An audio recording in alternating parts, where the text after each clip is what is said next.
Let's do it. Hopeful people. Het is om de oh, jij bent erbij, hè? Ja.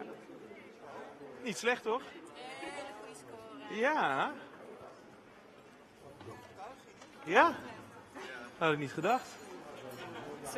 Leuk. Oh, thank you, thank you. Otherwise I will end up alone, hè? Hopeful people. Kijk, er gaat helemaal niemand bij hem naar binnen. This is the hopeful entrance. Goed dat jullie hier naar binnen gaan. Jullie hebben helemaal gelijk.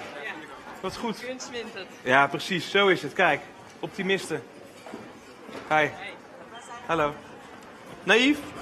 Liever naïef dan cynisch, toch? Ja. Hey. Shut up. Vertrouw u. Ik woon hier. Nou, nog beter. Hallo. Dag meneer. Goede ingang heeft u gekozen. Arme Joe. Nou oké, gaan we het er zo over hebben. Hey, ja. Ah, jij ook. Ja, precies. Oh, nice. Oh, wat goed. Gary ook? Optimistisch? Ja. Oh, dat kunst een verschil kan maken. Oh ja. En nu heb je al gekozen. My friend is very enthusiastic.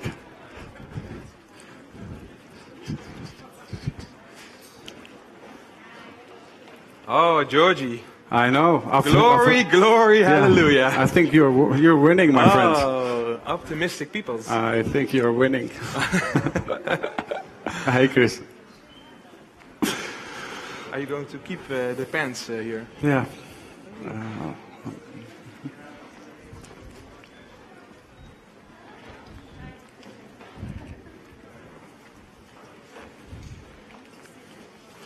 It's strange without the opening music.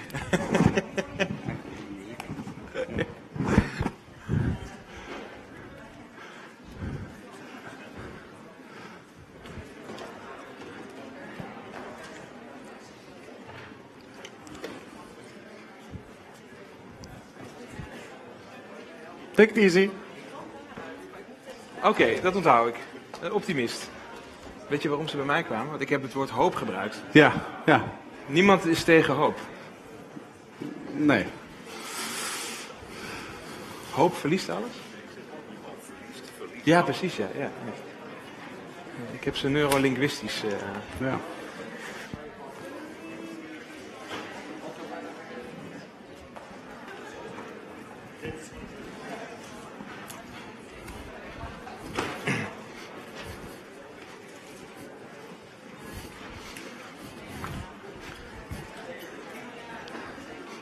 Hey, nou. Hopeful. Gary, which door did you use? You didn't hear. Oh my God. Okay, everybody Sitting. everybody's in. Yes. Very nice. Sir, take a chair. Just to, I mean, the people who chose this door, please raise your hands. Oh, so pessimistic one. Yeah, not so much. Not so much. Can I ask you something? Why did you choose this door? Short. What? It was closer. Okay. Okay. Very practical. Does somebody choose this door because it wasn't small, closer? Because you. Why? Because it was. Closer. It was closer. Okay. Okay. Okay. The people that chose my door, please raise your hand. You are very fast. Why did you choose my door?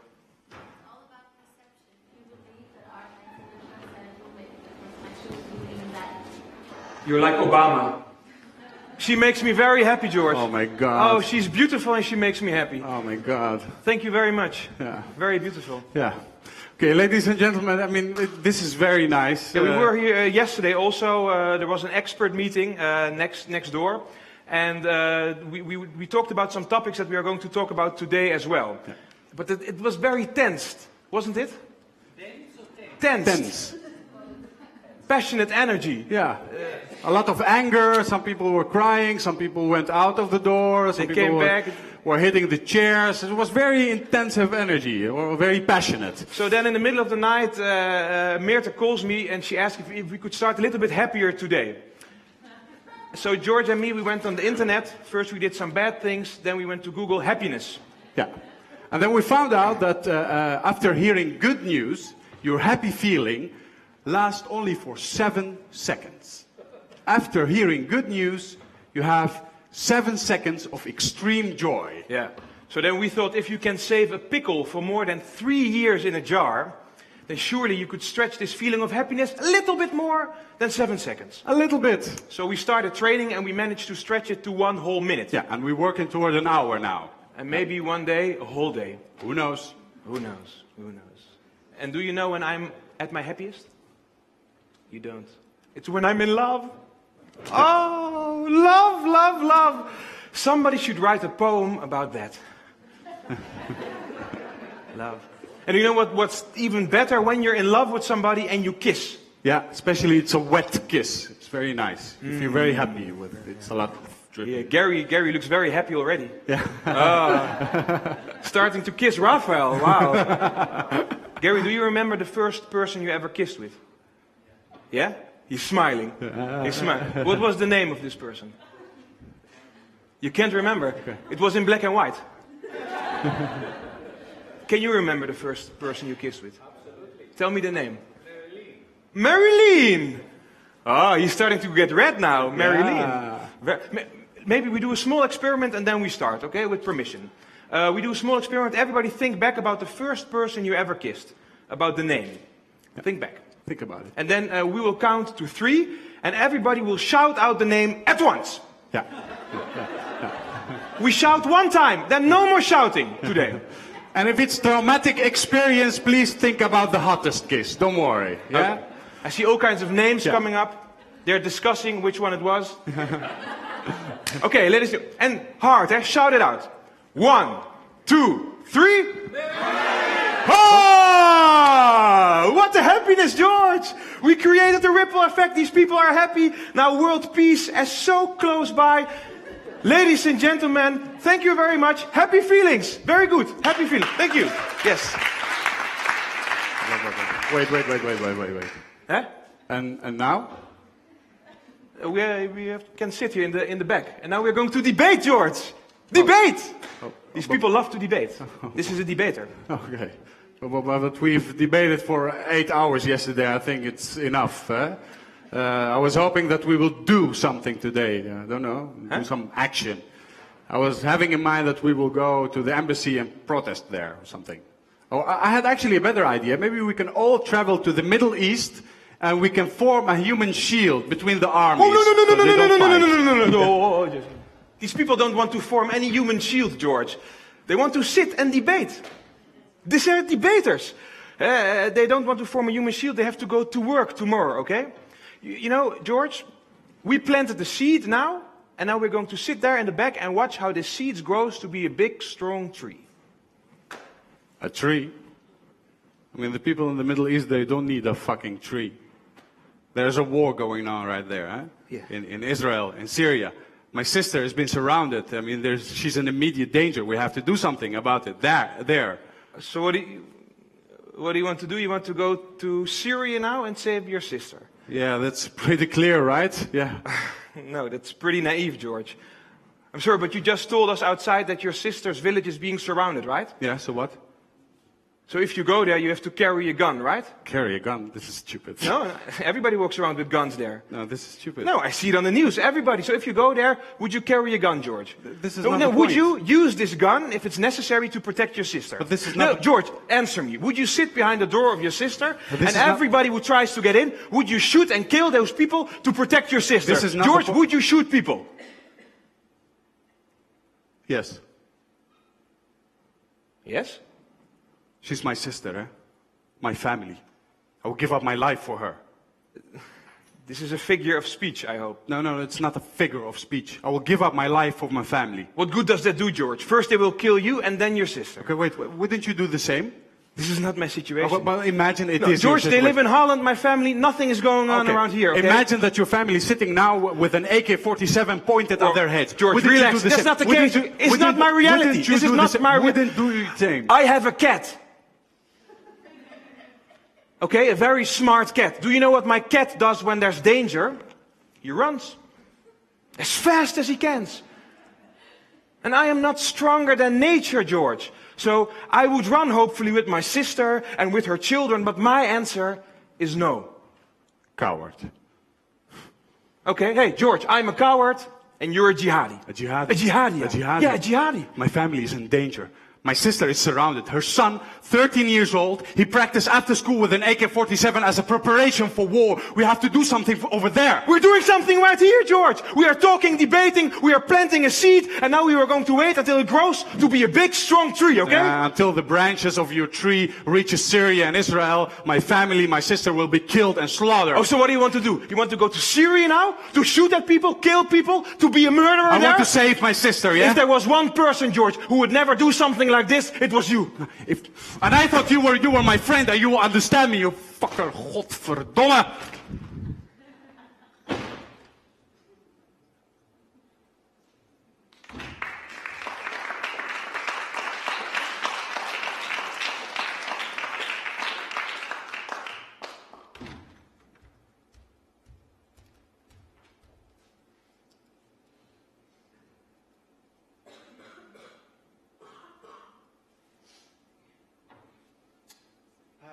Where to start now?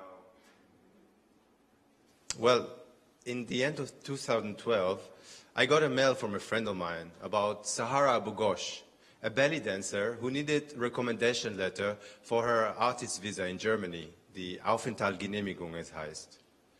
When I read that she's from Palestine, I got very excited. I wrote her immediately an email back. Dear Sahara, I would love to help you as much as possible. I know how it feels when you're not a person anymore, just an official number. I didn't tell her where I come from. I kept it rather general. I haven't met Palestinians, honestly. In Tel Aviv, there's mainly Israeli Arabs, which is a total different story. I never had conversation with Palestinians. And in my wildest dreams, I did not imagine that I could have an email exchange with my so-called enemy. She invited me for a breakfast at her place. And I thought, yeah, why not? It's very secure. You can always talk about what you eat if you lose the conversation or if you feel shamed or embarrassed. But a moment before I knocked on her door, the thought that she might be a member of Hamas or Hezbollah crossed my mind. I mean, a belly dancer in Germany? She could hide a bomb under her belly and explode. It happened already. And of course, for her, I could be a Mossad agent, which is not the nicest thing to meet if they need something from you. I had all kind of vision and terrorized images politician has implanted all this year in my head, and I could not control them. But I knocked, and she opened, and in front of me stands a beautiful Arab woman, very healthy with the big eyes. She had a shaved head, and I think it's a bit not normal for an Arab woman. We didn't know how to start, if to kiss or to shake hands, and her Hebrew was not really fluent, and all I can say in Arab is الساعة الثلاثة افتح يا سمسم كس محشي أنا بحبك والسلام عليكم, which is it's 3 o'clock, open sesame, stuffed zucchini, I love you, goodbye. So we talk English. She invited me immediately to her kitchen. And as I thought, we started to talk about the food she was preparing, which was a can of hummus from Lebanon with olive oil from her family trees that the settlers tried to burn. And we were both emotionally stressed. The moment when she took a huge knife to cut the olives, I got paralyzed. I followed each single movement of the knife. But somehow we started to talk about our hobbies, about our favorite things, about music, books, philosophers. She even knew the great genius Jewish philosopher Yeshayahu Lebovich, who said exactly 30 years ago, only 30 years ago, that when a nation is being drunk by their own nationalistic and heroes of war, then a collapse of political, social, and humanic starts. And it starts till the very bitter end. We both agreed on that, and the atmosphere started to loosen up itself. When I told her that I used to watch Arab film every Friday at 4:30, we even start to laugh together, how these films are so dramatic, so over the top. They always finish with a huge, huge tragedy and chaos. It's almost always going something like this. A big group of policemen with a big mustache is entering the room to arrest the son for the murder of his boss. The mother sees that. She starts to scream, "La, la, la, la, mashma'al, la!" Which is, no, no, no, no, impossible. She gets heart attack and she collapses. The father joined the picture and starts to scream as well. And he screams and screams and screams till he loses sight from ecstasy. Suddenly, the daughter is coming earlier from work. She sees her mother on the floor and starts to scream as well. La! La! La! Ya mama! La! Mashma'al! La! Which is, again, lo! Lo! Lo! Lo! Ma pitom! Ze lo metzuchnan! Lo! And then she tells her that she is pregnant and she should not die. The brother hears that. He goes to his sister and starts to slap her and kick her. All with the sound delays. And he starts to scream at her, "You're embarrassing the honor of our family! You are not even married!" At the very same moment, the father starts to hallucinate that the evil ghost of his stepbrother entering the room right into the body of his son. He takes a big knife and starts to stab him. And he's stabbing again and again and again without being noticed that he's stabbing his own son till he gets his sight back. Only in one eye. And then a dramatic music starts. The father looks around. He sees his family lying down on the floor, full of blood. He looks at them as if it didn't really happen, as if it's not part of his life. The camera is zooming into his face, from his face to the knife that's dripping blood.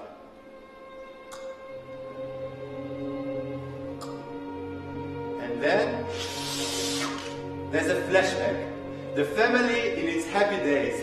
It's always before 1948. They are in nature, making shish kebab, barbecue, eating a lot of meat. The children are running happy in the fields. And behind a tree, a belly dancer arrives.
of politicians who cares only for their seats and their own private money.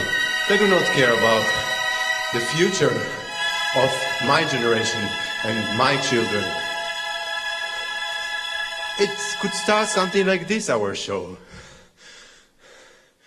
Sahara, I once met a girl named Sahara, and suddenly this name will never be the same to me. Sahara, Sahara, Sahara, Sahara, Sahara. I'll never stop saying Sahara. Allahu Akbar. And she could start something like, I wanna be in Ramallah, okay, but me in Ramallah, everything boom in Ramallah, economic boom in Ramallah. Life could be fun in Ramallah, if you survive in Ramallah, everything great in Ramallah, shopping is great in Ramallah. But she's not here today. She won't be next to me tomorrow or the day after tomorrow.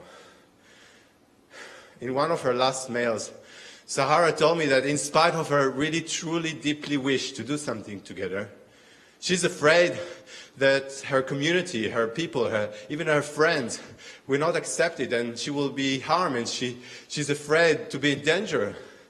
I sadly understood her. Whenever I travel the world and meet new people, go to social meetings, it's always almost coming to this point when people ask you, oh, so cool, you're living also in Tel Aviv, and what is the solution will be like? What do you think? You are from there. And I rather answer, I don't think it will be a political or diplomatic solution. It will be global warming. Something really bad will happen, and just finish it.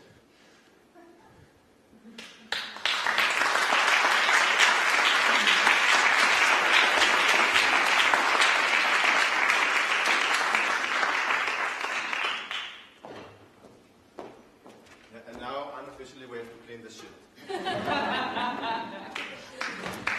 Thank you very much, Nir.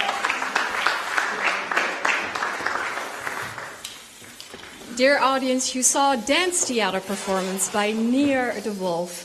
I have to tell you, it's a short piece from a big project that will hopefully be soon in the theaters in Holland, and for sure in Amsterdam. Although Nir maybe sounded really like an actor, he told me the story, the short part we just saw, is from a real life story. Nir is an Israeli dancer based in Berlin these days. And you're doing a great job cleaning that, Nir. That's good.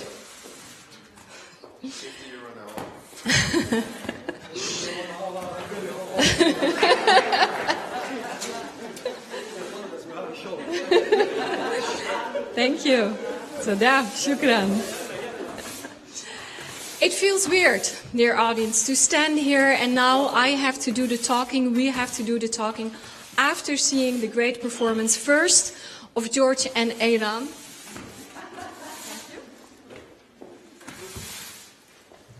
And then Nir. Like George and Eran already said, the last 2 days we were very busy, and with we I mean the organization, and almost 30 artists from Palestine, Israel, Belgium and Holland. We were talking a lot, and George and Eran were really what they said was true. It was tough, it was hard. Even I myself forgot how hard it is sometimes to talk about the Middle East, to talk with people from the Middle East, people who come straight out of an occupation, out of a country which is filled with a lot of harsh energy. But we managed. We managed to survive 2 days of the conference. What's art got to do with it? And tonight all of you are here, and I welcome you hereby at the final evening of these 3 days of What's Art Got to Do With It. And like I said before, these 2 days were very tough. And some of the most complex issues of the whole conference we will tonight be sharing with you. So whatever happens here, and if you at any point feel uncomfortable, try to imagine how hard it was for all of us. And to tell you a bit more about what the conference was about and why the organization decided to talk here in Holland, in Amsterdam, with these artists from Palestine, from Israel, from Belgium, that introduction will be held by the director of Dancing on the Edge, Natasja van het Westende.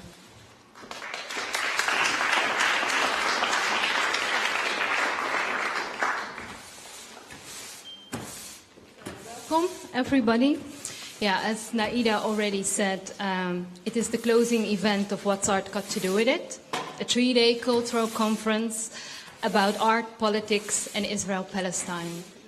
About 30 artists from Israel, Palestine, the Netherlands and Flanders came together to talk and share views about art in the context of the conflict and the complex relations between art, government, and public.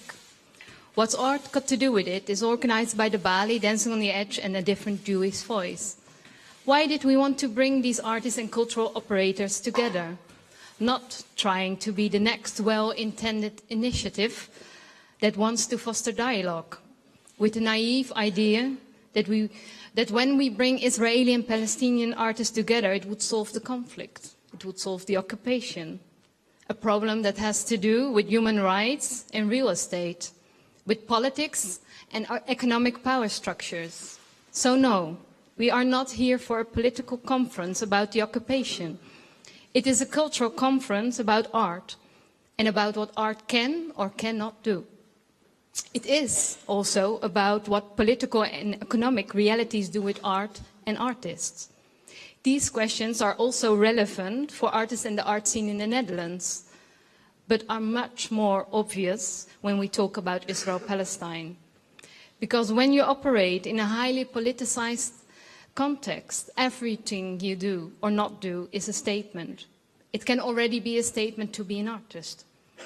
What became clear during this conference is that there are different relations, realities, and various positions to take. It is not the same being an Israeli or Palestinian artist. But it also differs if you are a Palestinian living in Israel on the West Bank or in the diaspora. There are different struggles, dilemmas, and contexts. There are also different personal beliefs of what art can or should do, or about what moral responsibilities we as artists and human beings have. Some quotes of what is being said yesterday during our closed meeting. Art means individuality. Art has no power at all and will not change anything. But at the same time, politicians are scared of us. Of course, art has an impact. Every week there is an artist in Israel that is being lynched for voicing his or her opinion. So this is power. But, someone else said, we should not strive for power. If art could change the world, it would become dangerous. Art gives freedom. Art can change the lives of people. It is the revolution of changing perceptions that is the real revolution. But we cannot control the impact that we have as an artist. And also, are we as artists prepared to lose our comfort zone? Are we prepared to lose our funding? Which also directly links to questions about how artists are being framed by curators or programmers. But also, how do you as an artist position yourself with regard to funding and local and global power structures? As what's being said, we as artists need to sell our art. But art is also being manipulated and instrumentalized by governments, by NGOs, and other funding bodies with their own agendas. What if you become a political flag?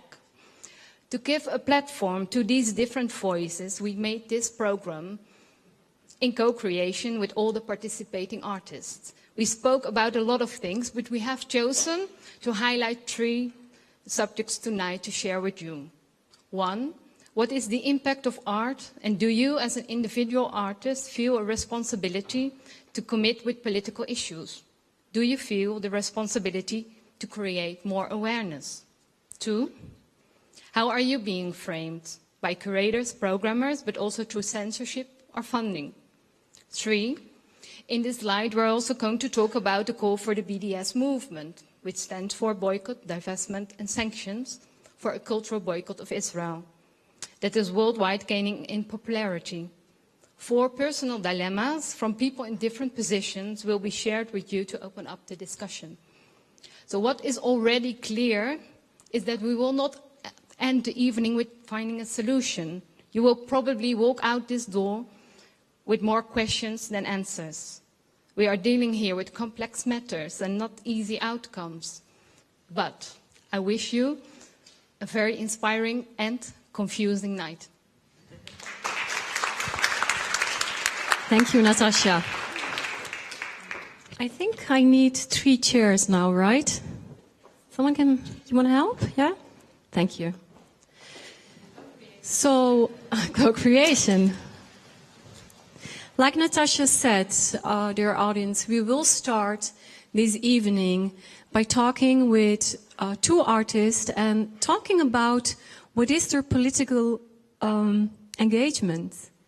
Do they feel that what they make is a political statement or not? And do they believe that that's what they are creating does have an impact, a political impact or not?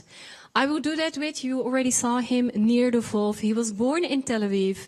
Nowadays he lives in Berlin and he's the holder of the nationality. How complex can it be? Nir, where are you? Welcome. You want to sit there? Yeah? Yes. And then a man, a filmmaker, a man that, I think he was born there as well, comes from an ancient city. The ancient city, which has a lot of names. You can call it Akko, you can call it Akka, but one thing is for sure, it's a beautiful city. And I still call it a Palestinian city. Filmmaker Firas Robi, where are you? Ah. You know, it's hard to see. Now these guys are working and being so polite and gentlemen. You should have seen them yesterday. Seriously. It's a pity there were no cameras. Also, you should have seen the girls, the women. They were like lions. Okay. Nir, I will start with you because we just saw something, a very short piece. A piece which at the end will become a bigger project, like you told me, based on a real story. Was it political, what we saw? Is it a political piece of art? Is it a political dance piece? No. Yeah, obviously, yes. This specific one. Of course, I believe in the strength of words and the connection to physicality. And I think the base has to have a narrative, but not a narrative of a story that goes from A to Z, but a physical narrative that leads you. In that sense, this narrative comes from political beliefs, actually. I would not say agenda, but political beliefs. But political not in the sense of I vote for that or this. Political in the sense of political uncorrect. That's how I work. I take the political, whatever considered to be the mainstream political, and I always ask myself, so what would be the political uncorrect natural thing for me to react on? On the political mainstream, does it mean, in your case, of the political mainstream in Israel? Or does it depend? No, it depends. It's political everywhere I create. I try to understand and to learn and to feel the place where I create. If this piece would be created, I don't know, in Brazil, it would be totally different. This piece is created as an immigrant outside that can look back on his place and have a critical... Yeah, and you being the immigrant.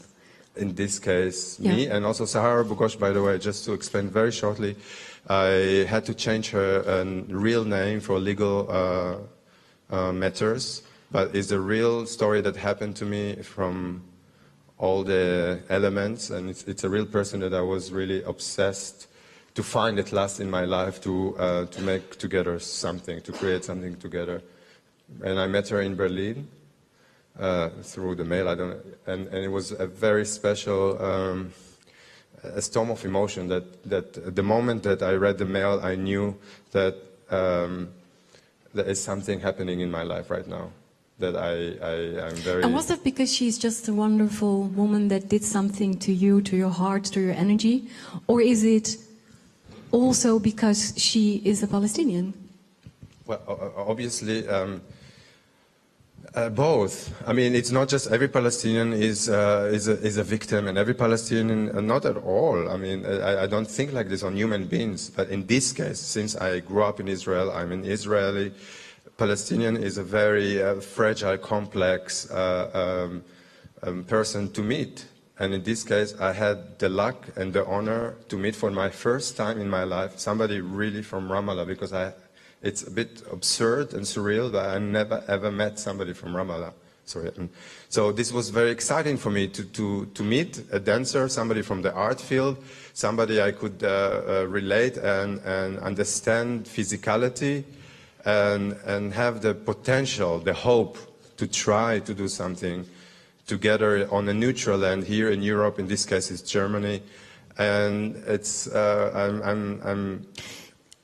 yes. Yeah, you started dancing where you were very young, 16, 17. But were you always so politically aware? Because your piece is very, it breathes political awareness. Were you always been like this? Have you always been like this? No. First of all, not every piece I do is directly about the conflict or directly about political. I will be bored. The audience will be bored.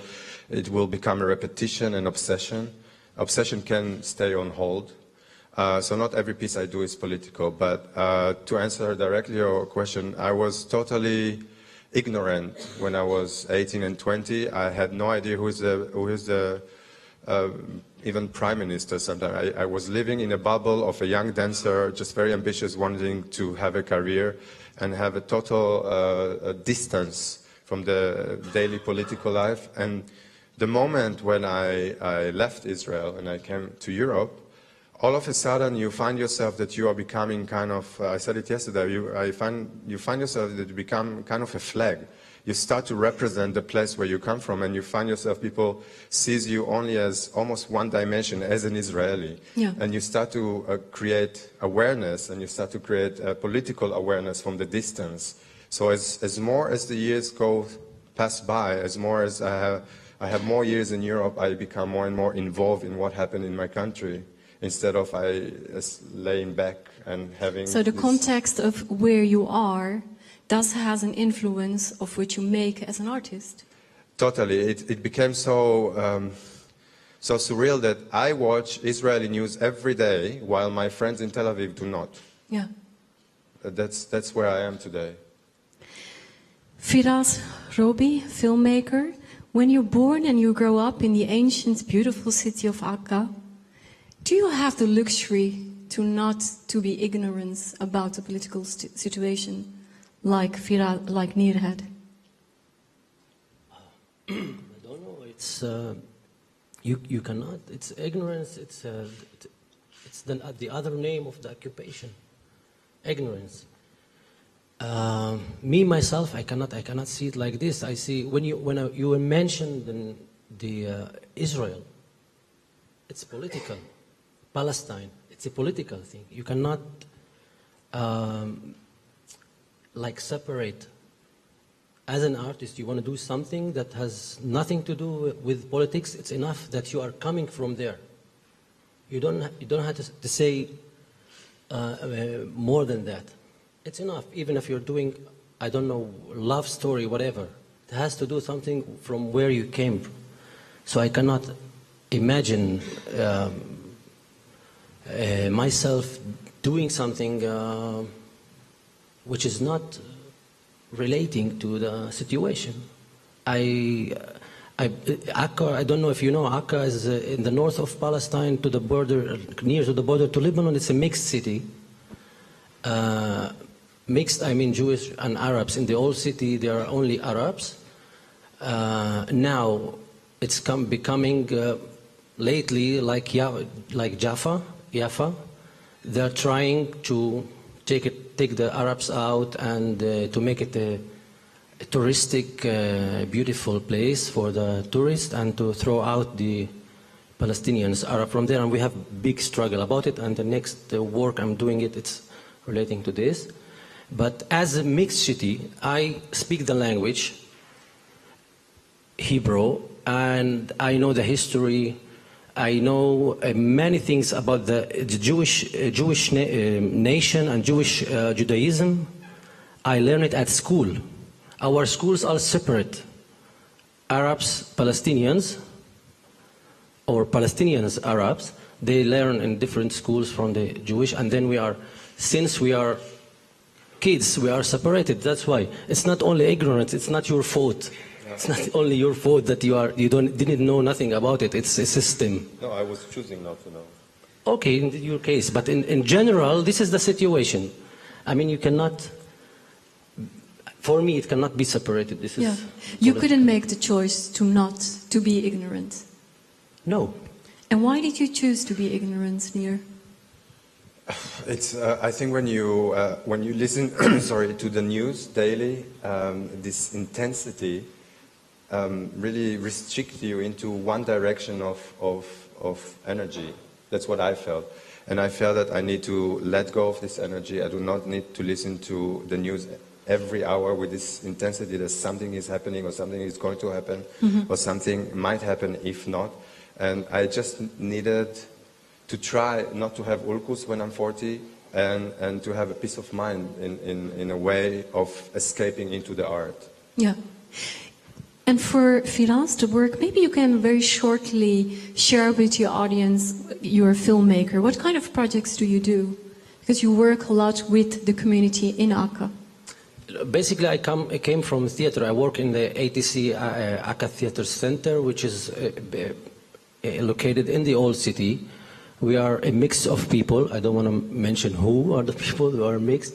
And it's not, it works with the community, doing short documentary films, doing, me myself, I just graduated actually from the cinema college, but I work since 10 years with youth, and we are dealing with these subjects of the personal stories of the people. Yeah. And what impact has your work on the lives of the people you're working with, but also of the audience that watches your project or your movies? I don't know. What is important for me is the process that we are leaving it and doing it with the youth and with the people, and not only youth, but also with the people that has never tried to touch art or to deal with art and take from their own lives short stories and put it on stage or on the screen. What is important for me that they can take this experience, this journey of doing art, and the impact of them, what they feel about it. The audience, it's a different thing. I don't think about it even. Yeah. And then one of the things when we're talking about art, at least in Holland, there is this whole discussion, is art for everybody, or, or is this art first? You have to have jobs, you have to make sure that you're safe, you have to make sure that, you have an income, and art is something, for the rich and the people that are bored and they have to do something. So the question is, if you're working with Akka, and I've been there, and it's a beautiful city, but it's also harsh. There's a lot going on. People are, there are a lot of drugs problems with alcohol, people who don't have jobs, identity. Are we Palestinians? Are we Israelis? And when we go to Tel Aviv, we're not considered Israelis, etc., etc. So I can imagine there is a lot to do. People have a lot things going on in the head. So how open are people to work with art? Some places, some people, it's difficult to them to admit that they are Palestinians, because when they come and confronting the system, I don't know, it's difficult for them to deal with the identity, as they are tired like you, when you Yeah. decide that are, so they don't care what they are, but they know deeply inside that they are Palestinians. And this is the only thing that me especially, I insist to mention that all the time, to remind myself, who am I? How do you do that? Like what, you go in the evening, sit in front of the mirror, and then you have No, to I wrote it on the mirror with the Yeah. on the door from the back, from the inside, the fridge. You open the fridge, Palestinian. Moonwalk Palestinian. Moonwalk Palestinian. Yeah, this is what I'm dealing with. I'm dealing with this. So to me, it sounds that, Firas, in your case, it sounds as if for 100% of full time, your art serves a goal.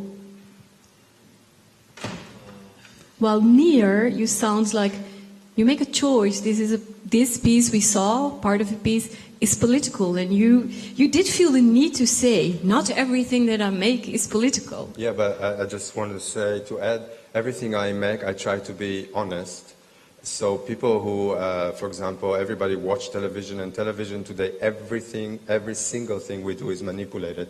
Even reality shows that people are, like Big Brother, for example, that people are behaving as much as they want, is a total manipulation. And when I create, I want the people to see all the non-manipulative emotions and human being on stage, what they cannot see today almost anywhere. So this is the most, I'd say, authentic place for me to create something that society is losing. Yeah. And these are your authentic emotions we see. Mine or the people I work with, I try to reach each person I work with, all stage design, everybody, all the Yeah. team, into the most authentic, So real. if I would ask you, do you think, does your art serve a goal? And what is the goal? To give us some feeling of something authentic. Huh? Yeah. Well, it's really, as I said, I think I answer almost the same. It serves a real human state of mind, emotions, knowledge that you cannot experience and feel and see the sweat as much as you see in cinema or when you read a book. I mean, each one has its own 100% responsibility and respect, but I believe something on stage and the sweat of a person that do not Yeah. lie. I see you both are sweating very much. So, Firas, for you, it is a full-time job, making art which serves a goal. No. No? No, I have some good time with my daughter. I enjoy life, and yeah, I can. This is part of my life. It's not all my life. Yeah. I won't stay there forever. You? I won't stay there for doing art only for, like political art stuff forever. At a certain point, I will decide to stop it. You will? Yes, because of the Olcos, you say. Now I think about it. Yeah. The Olcos. Also. And is that soon to come? Or, or do we have a couple of more years to enjoy your work? No, it will take some time. It will take some time. Until the liberation of the Palestinian people. Oh, that will take some time. For sure. Although it was not written in all these papers I have, but I still have 4 minutes left for this first part. So I would like to give the audience the opportunity for 2 questions. But please let it be related to this subject, not to something else, because that will come later on. Someone wants to ask something to Nir or Firas. Something you want to hear from them? No? Yeah, one lady. There is a mic. Livnat, right? But you were with them for 3 days. What is it, Livnat? You still didn't ask all your questions? Not a statement, huh, Livnat? No. Hi? No, I'll just shout. Oh, sorry. Can you elaborate a little bit about the final project for your job for your academy? You said you graduated? The last thing that I did is about a Palestinian prisoner. It's based on a. I'm answering you. This is the question. Yeah, there are several stories, real stories about Palestinian prisoners who are smuggling their sperm out. Excuse me for my English. Out of the jail. They are in jail for 30, 40 years old, and they are not allowed to meet their have intercourse with their wife, and the first one who succeeded to do that. Now he has a baby. The baby now is about 1 year old, and he succeeded. And now there is about 40, 45 babies are coming on the way. I won't tell you. The film, the short film, 8 minutes film, it's about this. Google Firas Robi. This is my channel, and I won't tell you how he did it. Yeah. I hope. Did you get a lot of emails of people asking you how to? You can see it on the film. Yeah, you can see it. That's obvious. Thank you.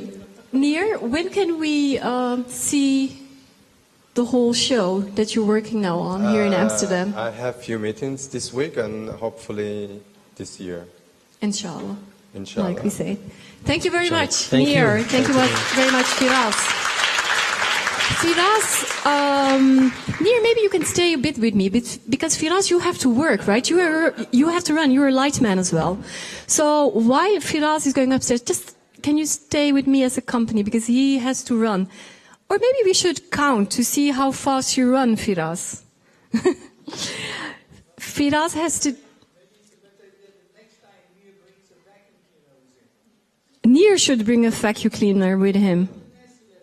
But you were helping cleaning, so it's you who didn't do a good job, right? You're not paid. Nir, you have a question for Nir? Or yeah, you were raising your hand, but you are there. Okay, very short, lady. I would ask you to elaborate about the fact that you were not. We can't hear you. The mic is. Ja, zal ik. Ja.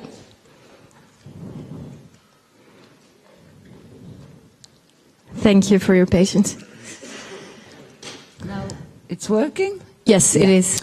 So I would ask Nia to elaborate about the fact that you were not aware about your political, or you were not aware about politics or the situation that is happening around you when you were in Tel Aviv.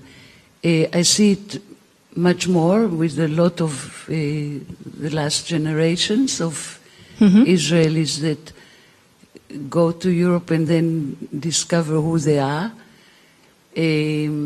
I would like to hear what you have to say about it. About not being aware in Tel Aviv. I think it's the same, almost the same answer. I mean, I choose not to be. But why? There is, as I said, there is some. It's open. it is open. There is some intensity that it's really almost suffocating you if you really dip into it. When you're 18, when you're just constructing your personality, when you try to understand who you are as an artist, and on top of this, at that time, I didn't want to construct myself as an artist regarding or constructed on political matters. But at the same time, you cannot ignore politics completely. You know, it's all around you. It's influenced your body. It influences your voice you hear. It's influenced people who behave around you daily. So it's not that you don't see anything and you totally ignore it, but I just choose not to let it influence my very thin, maybe fragile energy. at that time. Thank you. I have to finish the discussion. We will have time for discussion later on. This was just a gift I did to you. I wasn't even allowed to. Thank you. Thank you very much, Nir. Can you help with the chairs, Nir, please? Thank you. Okay. For the next 10 minutes, we will listen to a monologue by Tahir Najib. He's a Palestinian from what I used to call a village, but actually it's a city. It's a wonderful city. Al-Faham. I always used to go there for the nuts, to buy them, and for the tea, of course. His dream was, he told us yesterday, to play in Tel Aviv's biggest theater, and he did. And yesterday he said, when needed, I speak better Hebrew than a real Israeli.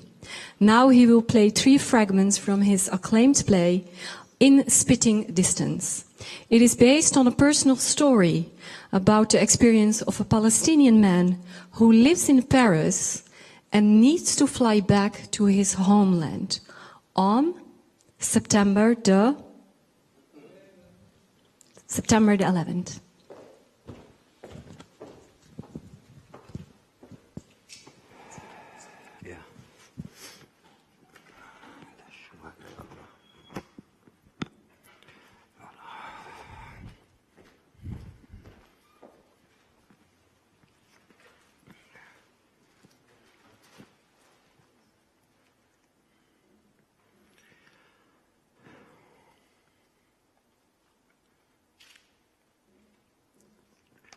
In Spitting Distance. Act 1, Ramallah, the beginning of counting. Ramallah. The young men go out knowing there is nowhere to go. The cafes, restaurants, pubs, and bars of Rukab Street have never enticed these young men, so they go out to wander the street until something encounters them, or better still, until they encounter something to pass the evening with. There is nothing to bump into, and that's why their walk in Rukab Street ends. Nothing hinders the progress of 2,000 men but Rukab Street itself. About 1,000 men take their place on each side of the street, 2 straight lines leveled against each other. The 1,000 youth on one side observe the 1,000 youth on the other side until it's almost midnight.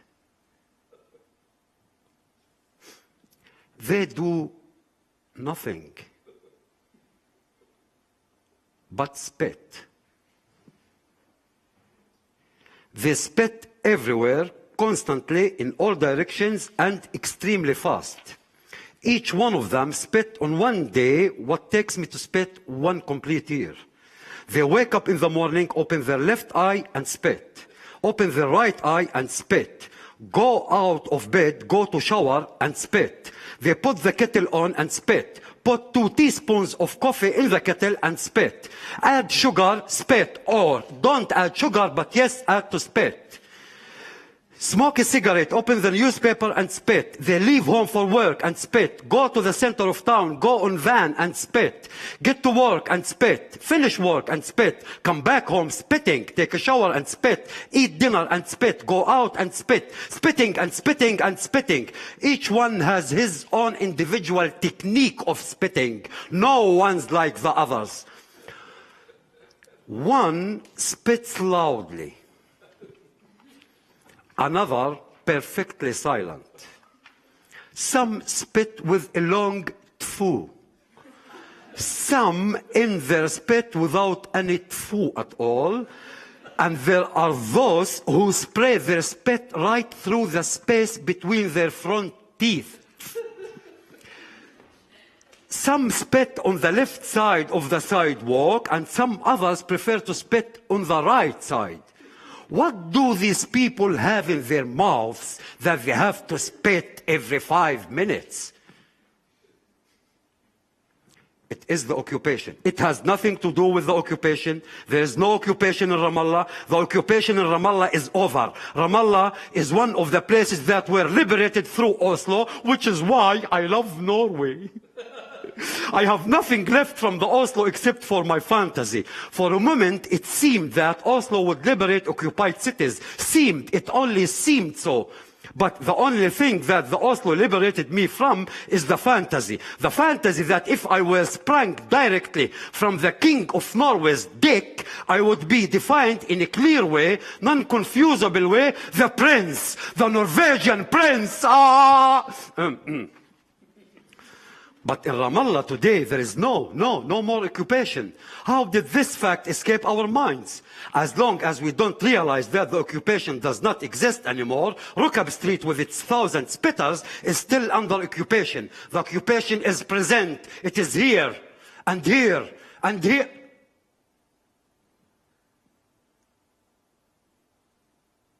Here I mentioned Act 2, Paris, 6 months later.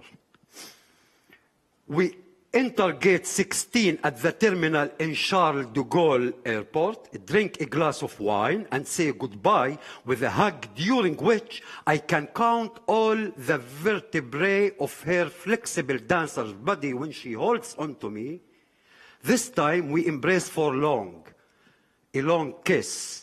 Then she turns around and leaves the airport without looking back even once. I walk towards the young, pretty chicken woman. I show the woman my blue passport and give her an envelope with my flight ticket. She pulls out the ticket from the envelope, opens the passport, looks at me,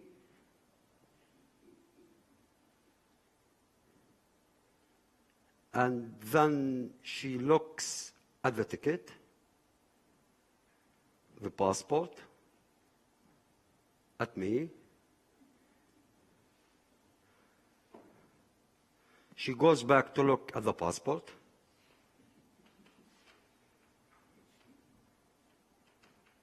Then at me. Then the passport. The ticket.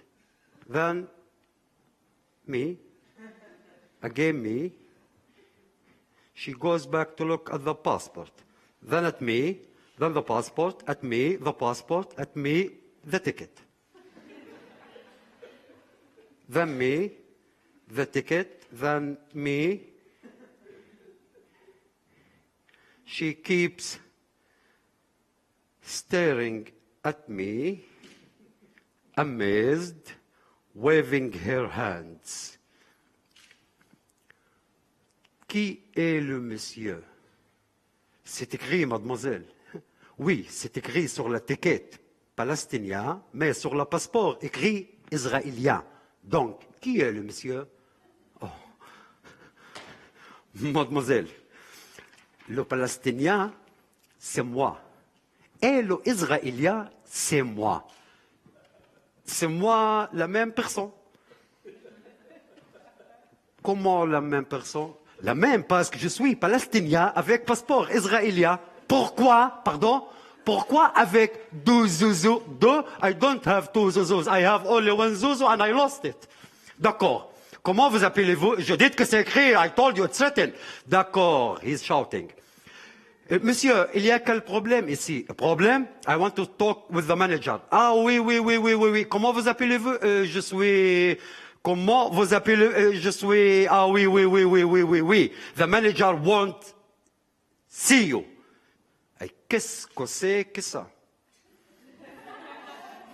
The Czech woman nods and smiles a big smile, half joking and half serious. She says, prove to me now that you are both an Israeli and a Palestinian at the same time. Pardon? Prove what? That I am what? That I am who I am? Seriously. I start touching myself to make sure this body actually belongs to me. Mademoiselle, is it really possible that I'm not going to fly today? I'm not angry or aggressive. I just want to know it. She turns her body towards me, close to me, very close to me, really very close, and says, Monsieur, listen and try to understand me. You are a Palestinian with an Israeli passport trying to fly to Tel Aviv with 2 different names on your passport and on your ticket, and all these on September the 10th. Monsieur, do you really think seriously, real deeply, real deeply that I am going to let you go on this flight? I instinctively get closer to her, really close, till I get to a distance of whispering. No. No. I accept with love the punishment of staying another 24 hours in Paris. I take my suitcase, my documents, and catch the first train to the center of Paris. I go to the travel agency and explain to the guy there what's the problem. He issues me another ticket for the same time the following day. Without thinking much, I go toward the tree by the river. Whoa, another day in Paris. Whoa. I call to tell her. She answers after the first ring. She will come in half an hour.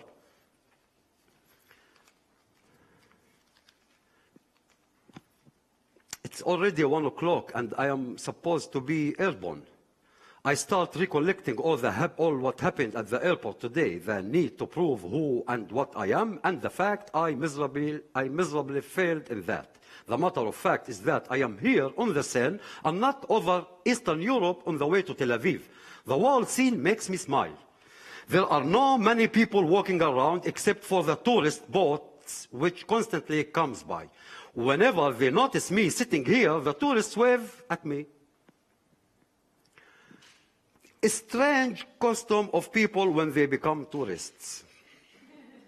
And not that I don't collaborate, waving back at them with even larger gesture than theirs. I actually don't really understand what am I doing here today. The airport story seems even funnier now, so I start laughing. Not just smiling, but really laughing. I can't and I don't want to stop this laughter. So I sit and laugh loudly and suddenly feel embarrassed that I sit alone and laugh like mad, especially since there are so many more tourist boats who can't ignore me anymore. I take therefore out my mobile phone and pretend that I'm laughing on a phone conversation. Ah oui.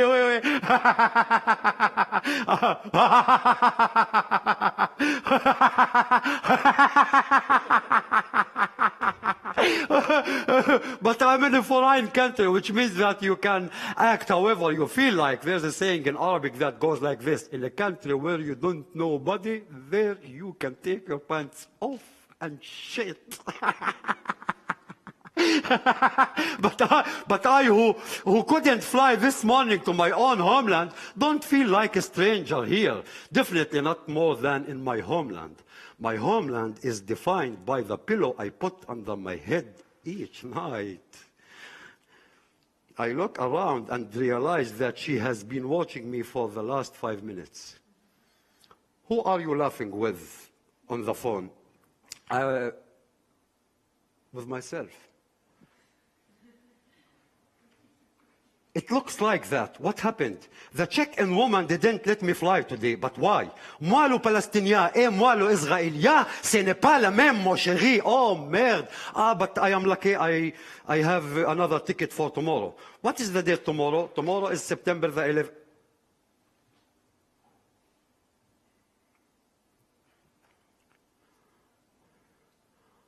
Oh.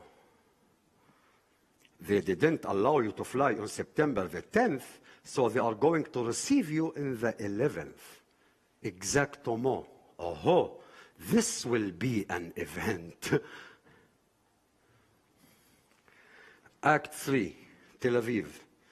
Sasa is waiting outside as planned. A big hug, and we go off to Tel Aviv. Obviously, everything smells differently from what I have gotten used to in the past 6 months. Near a cafe in King George Street, I asked to get off and have a cold drink. We park near the cafe and walk there. It is an open cafe, crowded, with people sitting outside. A security guard comes to us. I greet him with bonsoir. He answers back with a heavy Russian accent. A table for two, I say, because that's how I am used to things in Paris. But apparently this guy is not used to this treatment which acknowledges his existence. We sit down and immediately I turn to Sasa in our mother tongue. شو بتحب تشرب؟ بيرة? As soon as I finished asking, the people started calling the waitress to bring the bill. Can you bring the bill already? The bill, my bill. What's happening with my bill? No, no, no, this is not my bill, but I will pay it and go. No, no, no, with cash. Euro? No, no. Visa, MasterCard? No, with dollar. Get me my bill. This was the symphony of reactions to the people for my question to Sasa. شو بتحب تشرب؟ بيرة؟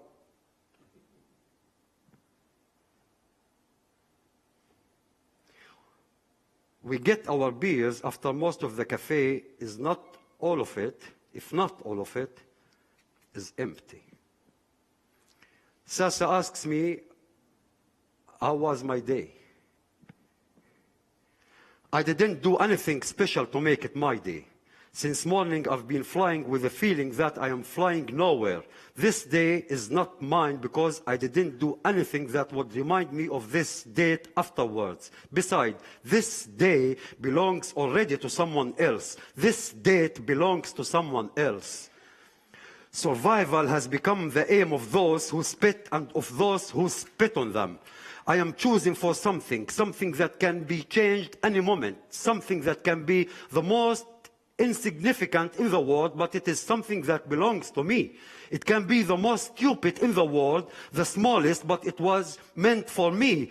I survive, Sasa. I survive. I look around and I can't find the reason I fight in order to survive. What, for God's sake, motivates us to survive, Sasa? What? A homeland? The homeland apparently is no more than a pillow. It just depends on where it is placed.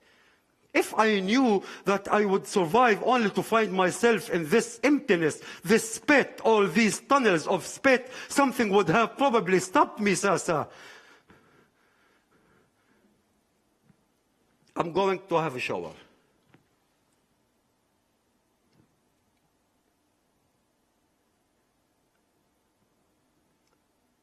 How long has it been since?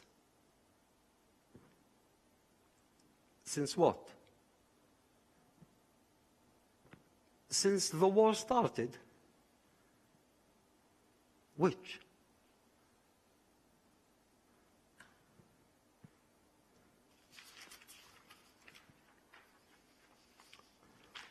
Hot. Here, it's hot. Very hot. The sun in our country is very strong. I can get blinded by looking at it. I won't be able here to look at it directly like I enjoy doing there. Our sun is strong and bright. Stretch the night. Stretch it. Don't let it go. My homeland is flooded. My homeland is drawn for eternity, and I can't seem to find any end of it on the horizon. My homeland hid from me the vision and left me naked and exposed to my fate. It is like the sun which blinded me 3 times.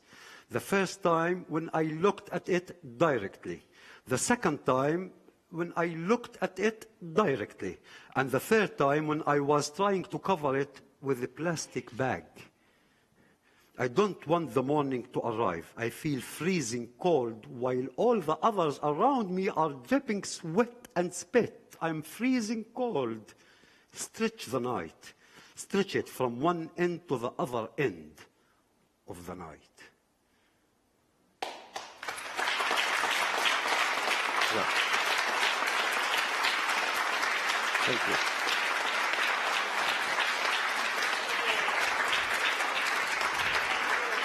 Wow.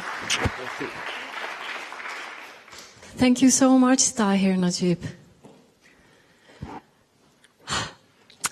Do you with me?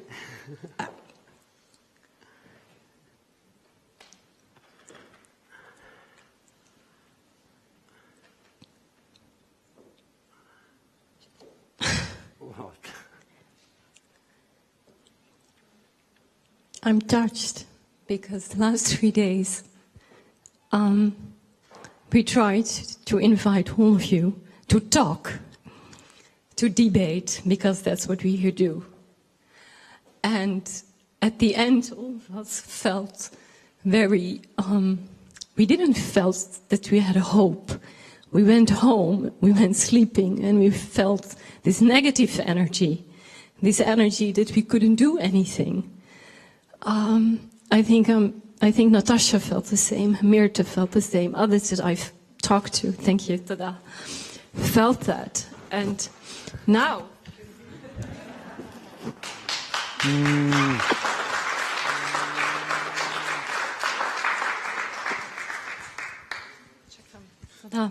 And you showed us, not only you, but Nir and George and Iran in the beginning, from the bottom of my heart, you showed us that this is what it's about. Just stop talking, start showing. Thank you. So yeah, I had questions for you, but I'm not gonna do that. Just, I hope we can all feel what you already told us. The other two, I am going to invite you anyway to talk. That is Iskander Kopti. He is from Jaffa. He's Palestinian. He's a filmmaker and an actor and much more than that. He's an artist. And recently he made, together with his colleague, the film Ajami. And so this is Iskander, and he's already helping me. Thank you. Shukran. Toda. And Benny Brunner, he was born in Romania, and he was 5 years old when, with his family, he left to Israel.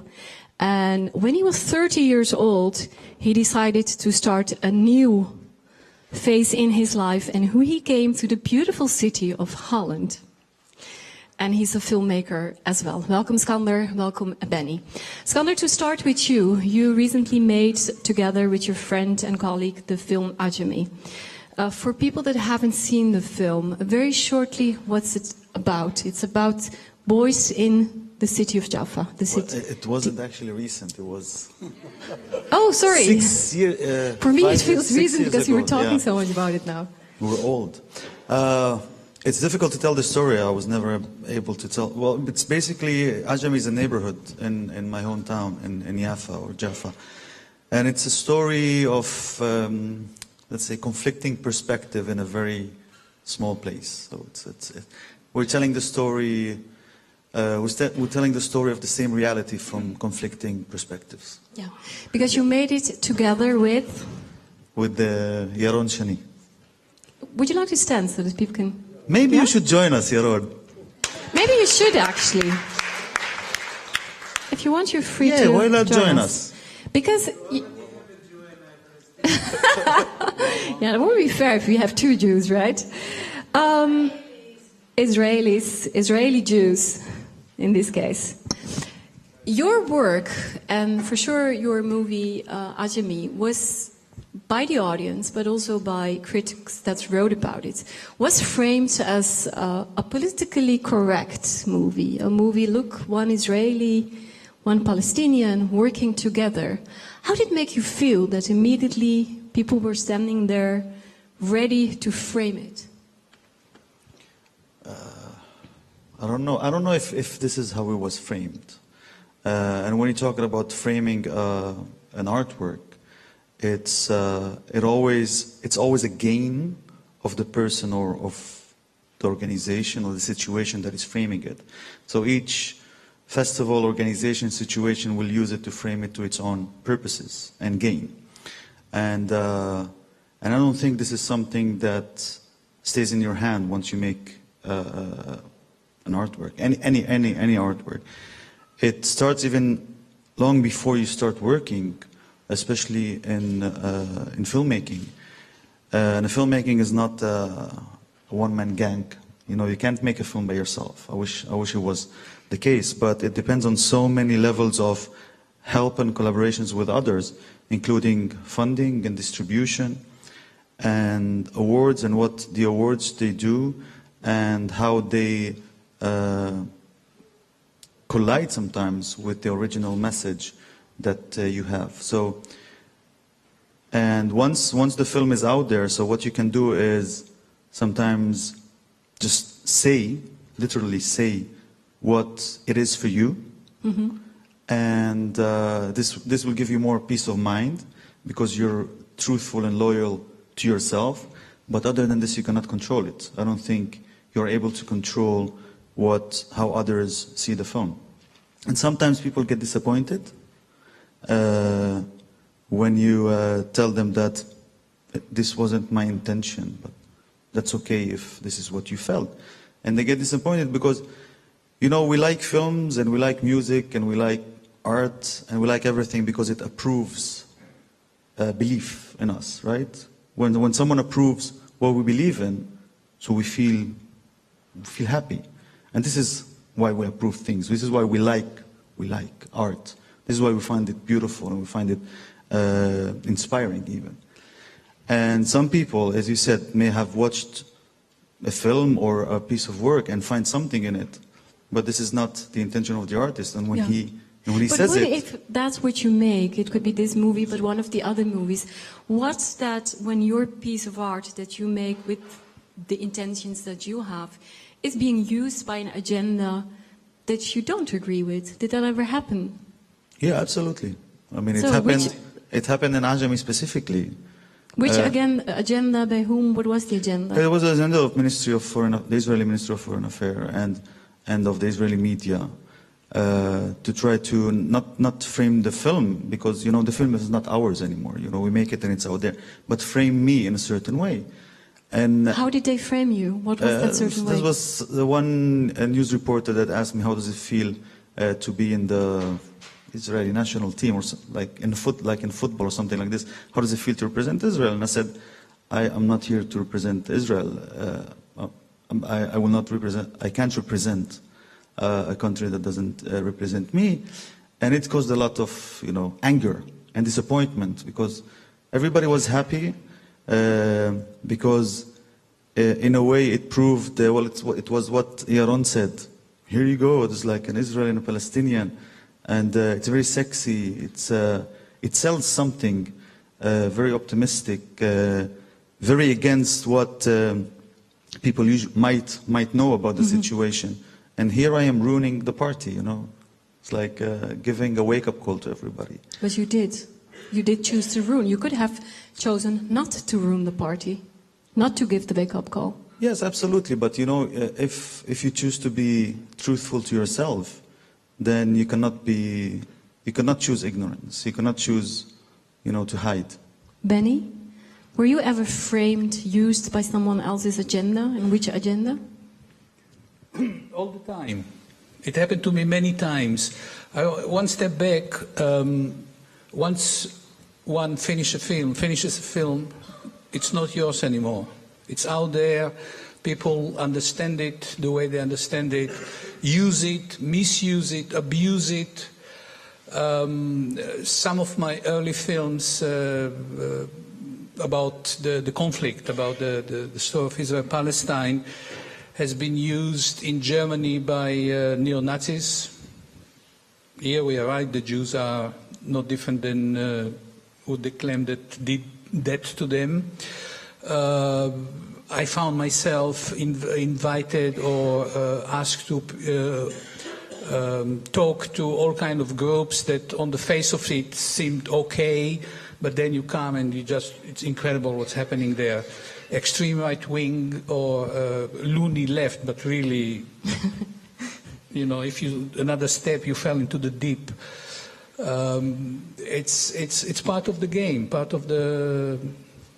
It's part of the game. Was there a moment in that game, as you call it, that you played a role that afterwards you looked at yourself and thought, oh my gosh, what did I do? I just sold my soul to the devil. No, I don't think it happened to me. Did it happen to you? No. No. Not yet. Can I say something? I'm stepping 3 steps back. The Ajami, in my book, is one of the best ever 3 Israeli films ever made. So if you don't know, if you haven't seen it, run and see it. It still plays here. It shows here in the... No. No, okay. It showed today. It It showed today. No, yeah. I thought it maybe they will keep running it. It's really a unique piece of work. And what makes it so unique in your point of view? It's these two jokers here that collaborated, and I think Yaron or Skander said yesterday that they share the same nervous system. So it's the approach, the way they worked with the actors, which are non-actors, the integrity in which they film it, the structure. It's really today I saw another level of it. I saw it for the third time today. It's all engulfing. It's a total cinematic experience. Thank you. And Go on. Yeah. I just wanted to ask you, so what, they told you that they will pay the beer afterwards or what? No, but they Balie, will. I want to go back with, thank you for the compliments. No, I think it's important I want to go back to your own work. Okay. Because you were born in Romania, you grew up in Israel, and now for many years you are Dutch Israeli. Via London. Via 1 year in London. London, yeah. Nice. How do you frame yourself? Officially, I present myself as Israeli Dutch or Dutch Israeli. I didn't do yet. Maybe it will happen in the future. I didn't do anything that relates to Holland. My subject matters are European or Middle Eastern. I'm in a privileged position, in a lucky position that I can make the films that I want to do. I make the films that really interest me. I'm very political. I grew up in the 70s in Israel, and the 70s for me, maybe for more Israelis, were extremely political. I sucked politics with my mother's milk, so to speak. One of my early memories is my uncle, a Likud supporter, a Begin supporter, and my father, who admired Ben-Gurion, having a really almost violent shouting match, argument, political. So I think it framed my perception and my upbringing. And how do you finance your work? How do I finance my work? I go to the bank, ask nicely, please, I need 500,000, and they said, okay. No, it depends. Until something like maybe 10 years ago, I managed to raise money here in Holland also, but since then it's international. Actually, I did raise some money here, but not from the omroepen, not from the broadcasters. International, now I'm doing something for Al Jazeera English and Al Jazeera America, the two big networks. Some Dutch foundation that helps. Like when you, and same question for you, Skander, as well, when you go looking out there for finance, that's something you have to do if you want to make the art you're making. Like, do you have, like, does it matter for you who pays? Or is everybody with money welcome to help you? Okay, I'm going to say it. I don't care. I don't give a shit. Yeah. One condition: they don't tell me what to do. They don't have any rights on what the film will look like. On changing. But when Al Jazeera is paying, are you sure that you can make whatever you want to make? In this case, Al Jazeera. So far, so good. Somebody said, I don't remember, I might read it, said Al Jazeera Arabic is run by jihadists, and Al Jazeera English in America is run by European liberals. So, I don't know, you've been Skander? working... What? For you, how, like... No, but you've been working in Qatar, right? Yeah, but not for Al Jazeera. No, okay, so... I know there's a lot of views in that regard. You live in Dubai as well nowadays, Abu right? Dhabi, yes. In Abu Dhabi. So you live in Abu Dhabi, you do projects with Qatar, or no? No. I used to live there. Would you take money from Saudi Arabia? They don't have money. The They have possibilities. a lot of money. No, What not do you for mean? films. Not for films. The possibilities for filmmakers, Okay. generally talking, But in are Dubai very, and very... in Dubai they have. Yeah, they give money. They give money and you take it. Yes, of course.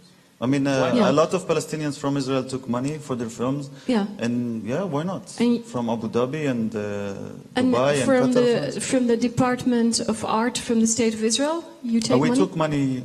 We took money for Ajami, and recently I took for a video art project I worked on. I took Have you ever been in a dilemma, like either to take the money or not?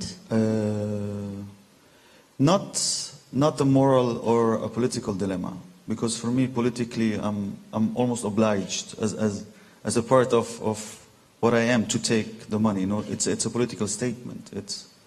But sometimes you get tired of things and you want to choose the easy way out and you say, why go into the sick bed and have all this headache and just start looking for other money.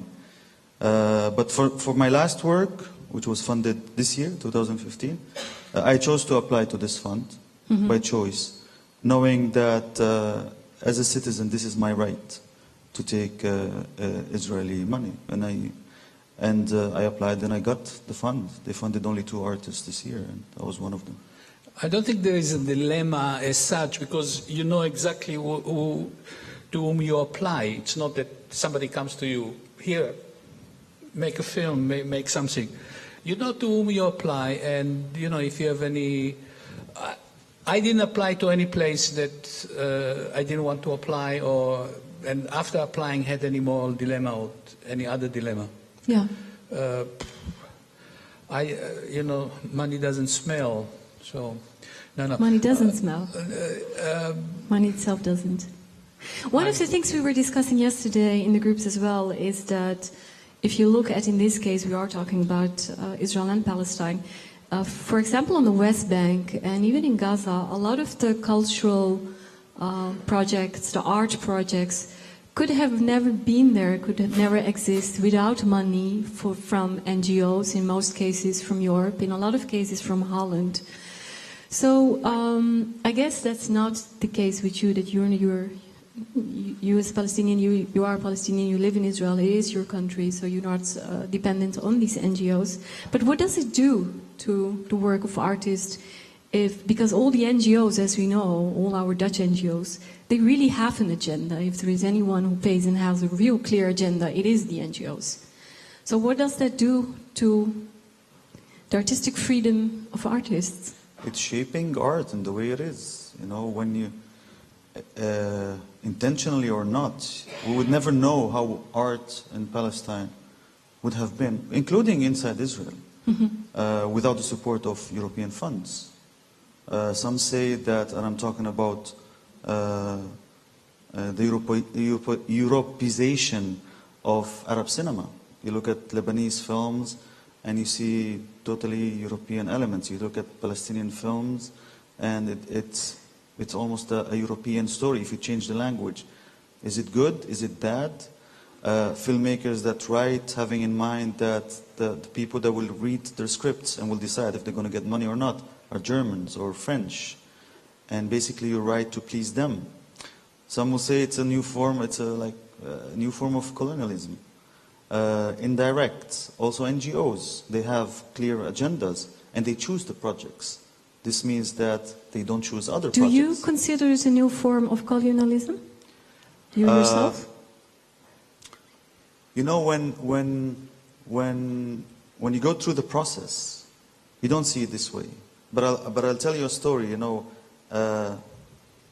Even in Ajami or in other works I've done, it's not something that is intentional, but people at the end are programmed to think in a very certain way, which is the right way, the just way. And anything that works against this is wrong. And this is where control goes in place. It's not about someone coming and censoring you in the classical way, tell you do this or do that. It's choosing a work, to produce a work, or not choosing to produce a work, as simple as this. Yeah. Or choosing to produce a work in order to gain something out of it, even if it's against your belief, but then You use it for whitewashing, for any other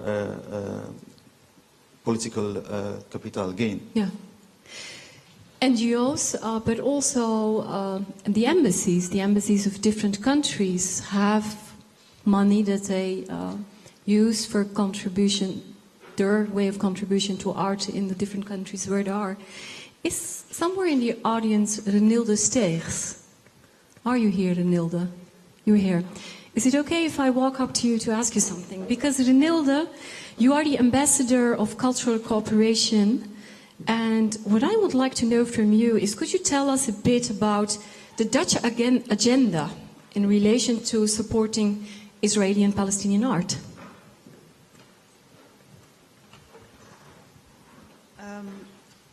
There is no specific agenda on supporting Israeli or Palestinian art. We do have a program in Palestine where Palestinian organizations can apply for some small subsidies, they're really small scale, for cultural projects. So that is the only possibility we have. And of course there are some general programs, visitors programs for example, but they are not specifically geared towards Israeli or Palestinian art or cultural organizations or artists. And what if I am a cultural organization at the West Bank, let's say in Nablus, and it's very clear that all the members of my organization are extremely Hamas-minded, but we would like to make a play for Eid al-Adha coming up.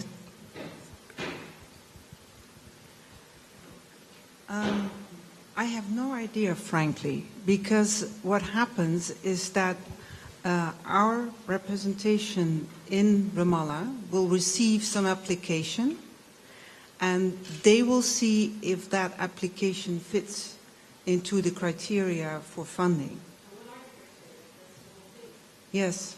The criteria for funding are whether this cultural project will contribute to human rights policies, towards cooperation, etc. So that's what they will look at. Thank you very much. Thanks.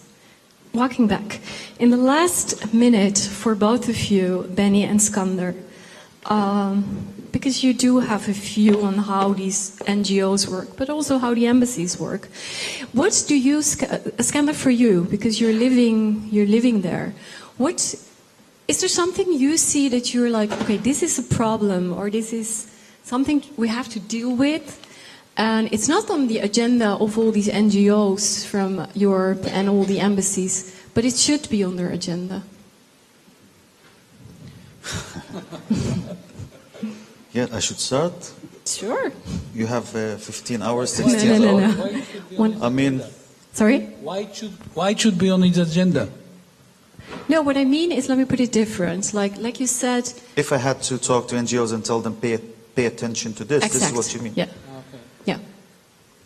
Yeah, I mean, there's a lot of things, but in one word, I think it will be justice, you know. People use different words to define things in order to take the real meaning out of them, you know. We use words as conflict, you know. Conflict is a dispute between two people, and we don't use words as occupation or injustice or human rights. And I'm not saying that people are ignorant or naive. I think, and sometimes it might come with this, what I call the clerk mentality. You know? They go 9 to 5, they do their job, they have criterias, they never ask questions. And if I had to talk to NGOs and yeah, I think, no, I don't know. Something like this. It's Benny. Can I talk about something else? If you can do it in 40 seconds. Can you do it in 40 seconds? I think the real problem from a filmmaker point of view is the entire funding structure either through public broadcasters, funds, and so on. It became an upside-down pyramid. You have so many layers of bureaucrats, paper pushers, you name it, that are between whatever the government is allocating for filmmaking and the filmmakers. So it feels like, and I saw it in my times here in Europe, how the number of filmmakers that are supported are going smaller and smaller, while the rest of the pyramid is going wider and heavier. So we, in a way, we have to become, or we became jugglers in the circus. We, constantly you're looking for new avenues, new sources to raise the necessary budgets. Okay. When can we see your movie at Al Jazeera? Good question. They expect it to be ready by the early spring, early fall, but it won't happen. It will be later. I hope in the early winter. Thank you. Thank you. Thank you, Benny. Thank you, Skander. Thank you.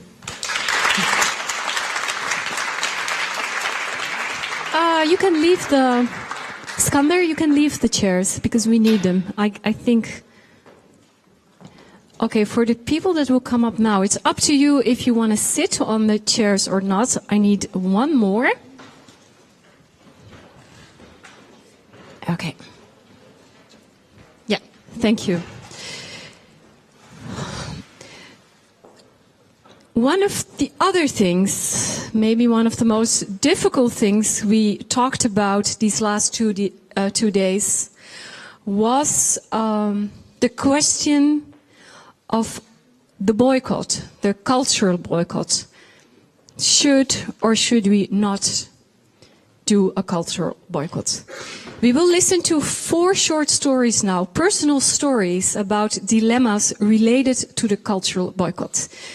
We will start with Arkady Zaides. Arkadis, you're the first. We are going to do the 4 like we have. No, that's you. Then we change your. That's okay, Nadia. We can give you the yellow. No, it's okay. Still, okay. So first Arkady, then Nadia Aruri, then Gary Feingold. Gary, you are third. Yeah. So you can stand here, please. And then the fourth is Frank van der Linden, and I think each of them has 3 minutes. Is that correct? 3 minutes. Arkady. You all have a mic? We have plenty of mics. Nadia, I will give you my mic. You don't need mic? Okay.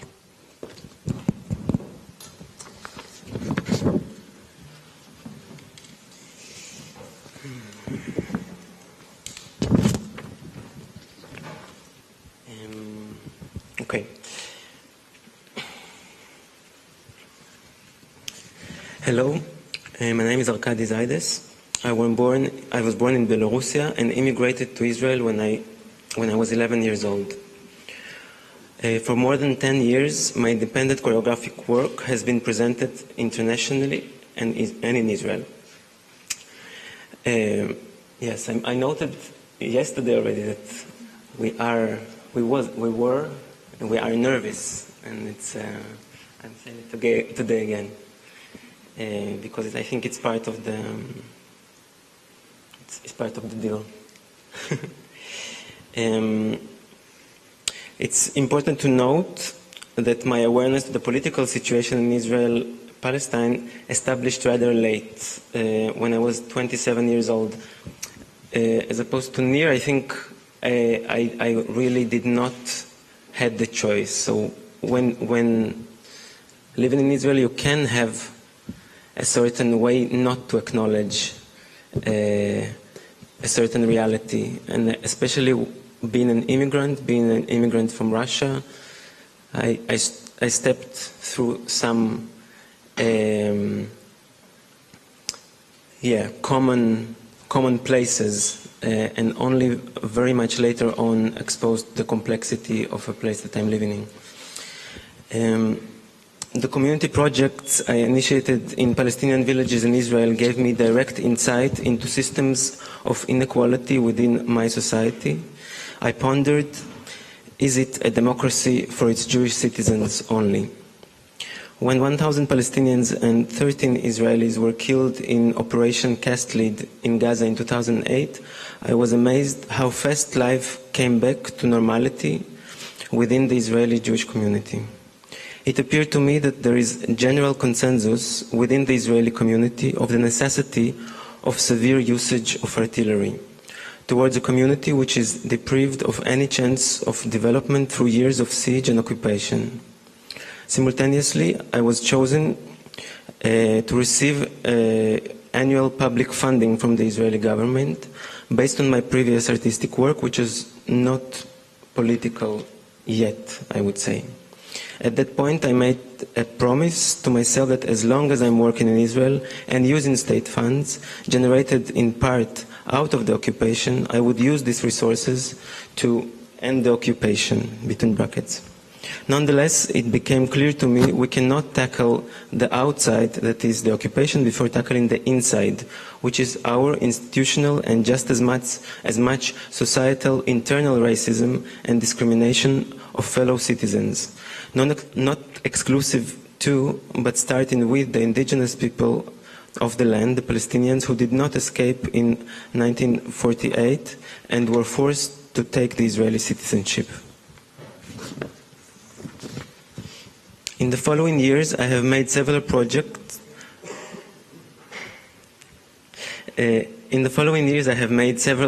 With Palestinian performers from Israel, dealing with the impossibility of communication between us within the borders of the only democracy in the Middle East. Although not intended as such, the works were stamped with the coexistence label, a label through which I received the major support from the Israeli Ministry of Foreign Affairs when invited to perform abroad. I found myself wondering whether my artistic integrity and work is being used by the state to promote its proclaimed pluralistic values and democracy. This brought me to my recent work launched in 2013. By observing events in the occupied Palestinian territories, I directed my gaze to the most troubling inside of my own society.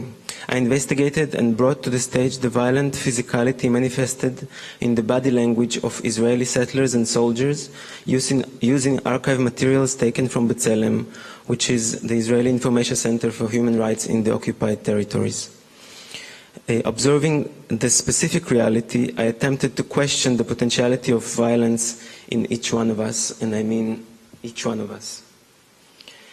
The premiere of the work took place last year amidst the Operation Protective Age, again in Gaza, killing around 2,200 Palestinians and 71 Israelis. Since the premiere of this production, my work meant censorship and violent silencing attempts involving right-wing activists, Israeli right-wing activists and politicians. Its peak was in an event held in Jerusalem, which was brutally interrupted. The right-wing demonstrators attacked attendees both physically and verbally upon arrival and departure. Although astonished that they managed to cut off the electrical source of the venue in the middle of the event, we continued in the dark. Although I expected it, it was a clear statement for me when the Israeli Ministry of Foreign Affairs refused to support my travel costs to present this production in Paris in January this year. I've been present in Paris for three of my projects, and basically the last one, I think, which touched the most sensitive point, did not got the usual funds that I used to get. Arkady, you're almost at 6 minutes. I think we'll all have more than 3. I have this much left. These successive events arose the need in me for a plan B, just in case, and in order to secure the continuation of my artistic activities, I applied for a French artist visa. Last but not least, I am yet again faced with another dilemma. When and if I move abroad into a Western world, am I a refugee? But what am I escaping from? I am now benefiting from one colonial system and will escape into another, even older colonial system, both with blood on their hands. I feel like we, as humans, not exclusive to artists, have been stepping on shaky grounds which are full of occupying systems that are built and maintained through the revenues generated in the cost of other communities. I don't believe in escaping one's personal responsibility by accusing the other. Now, I want to make it at this point clear. I do believe in the effectiveness of BDS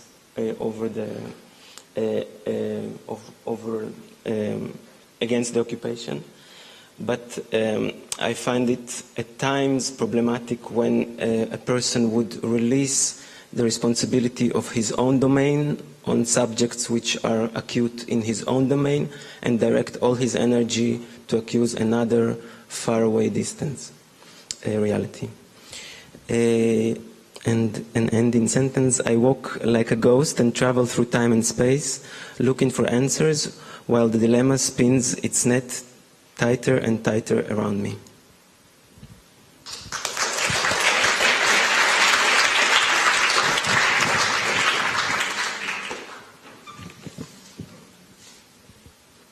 Good evening. My name is Nadia Aruri. I am the founding artistic director of the Austrian organization Jante, standing for Youth, Art and Levante. At Jante, together with my colleagues, we use art, especially contemporary dance, as a tool for tackling trauma towards individual and community development.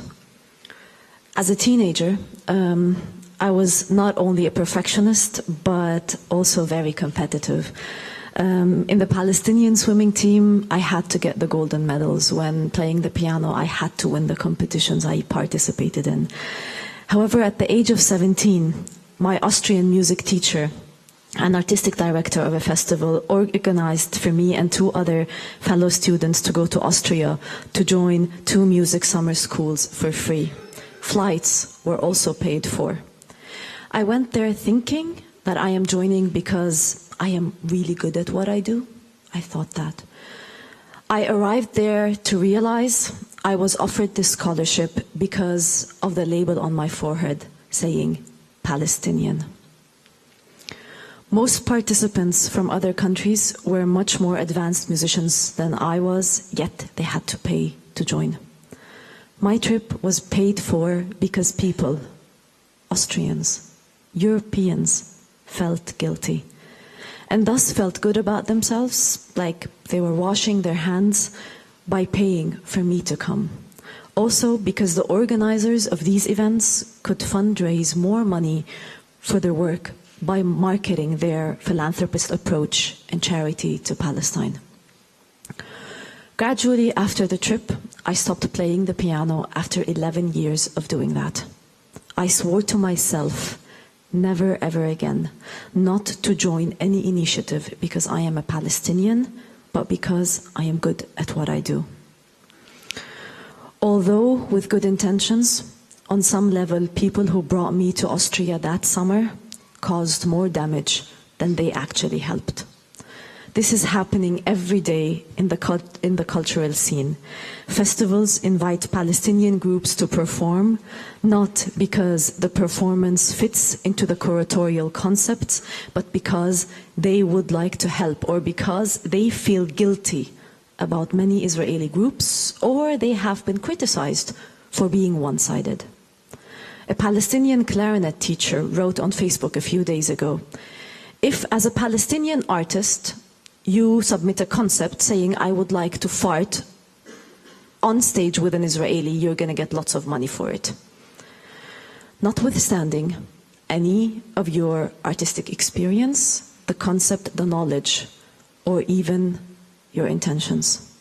A small intervention, as Her Excellency up there shyly elaborated on the question, a criteria for getting the funding is cooperation, a shy word we heard very quietly.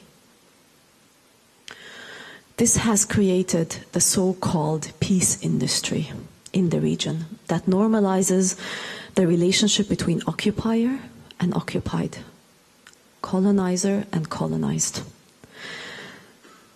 Suddenly, both parties became equal, and an occupation starts being named as a conflict in 90% of mainstream media outlets. And tonight, thank you, Natasha, for saying occupation. Neil, you said conflict. Many others said conflict. It's not a conflict. How is this relevant to us and to you as an audience? I am sure that most people in this room are here because they feel a responsibility towards that part of the world. They feel responsibility towards the Palestinians because they are taunted by their country's past involvement in World War II. Am I right when assuming everyone in this room prefers non-violent solution to military interventions in that region? If you agree to that, please put your hands up. So I have 5 people who prefer non-violent. I'll read it again. I said, am I right when assuming everyone in this room prefers non-violent solutions to military interventions in that region? If you do, please put your hand up. Okay. Maybe we should stand up and dance a bit because it's really late and we're all tired. We can't take in any more information.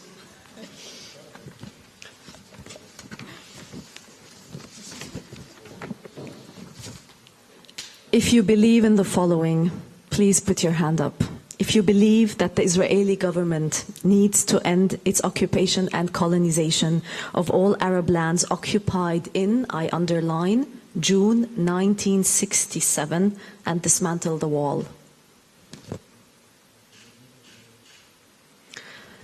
Secondly, if you recognize the fundamental rights of the Arab Palestinian citizens of Israel to equal rights as humans in Israel. I'm sorry, is it a demonstration? Or It's not. If you believe in the rights of Palestinian refugees to return to their homes and properties as stipulated in UN Resolution 195, in which most of your countries actually voted on, sorry.